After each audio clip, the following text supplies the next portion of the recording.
বেসরকারি এমপিওভুক্ত শিক্ষকদের বাড়ি ভাড়া বাড়িয়ে প্রজ্ঞাপন জারি করেছে সরকার। 2 ধাপে তাদের বাড়ি ভাড়া বাড়ানো হবে 15%।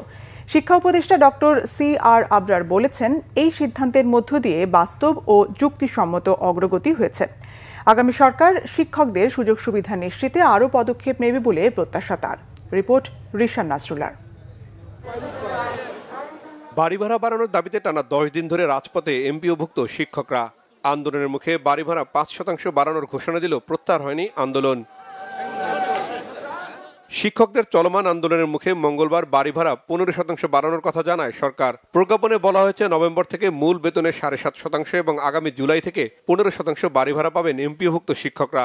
1 নভেম্বর 2025 তারিখ হতে মূল বেতনের 7.5% হারে সর্বনিম্ন 2000 টাকা এবং 1 জুলাই 2026 তারিখ হতে উক্ত 7.5% অতিরিক্ত আরও 7.5% অর্থাৎ মূল বেতনের সর্বমোট 15% হারে সর্বনিম্ন 2000 টাকা নির্ধারণ করা হয়েছে। এই সম্মতিটা পেয়েছি, আর যেগুলো প্রথাগত যেসব শর্ত থাকে সেই শর্তগুলো এই সম্মতি বিষয়ক স্মারকে উল্লেখিত আছে।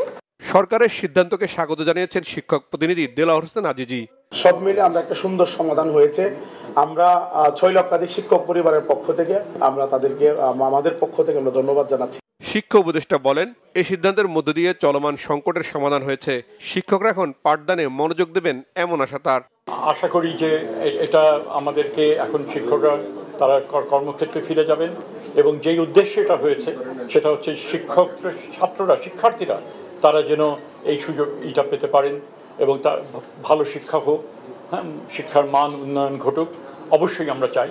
এবং আমরা আশা করি পরবর্তীকালে সরকার যারা গঠন করবেন এই যে ধারাবাহিকতা, এই প্রেক্ষিতে শিক্ষার্থী আরও উত্তরোত্তর তারা অন্যান্য সুযোগ সুবিধা তারা এটা দিতে তারা অপারগ হবেন না এবং এই ধারাবাহিকতা তারা বজায় রাখবে।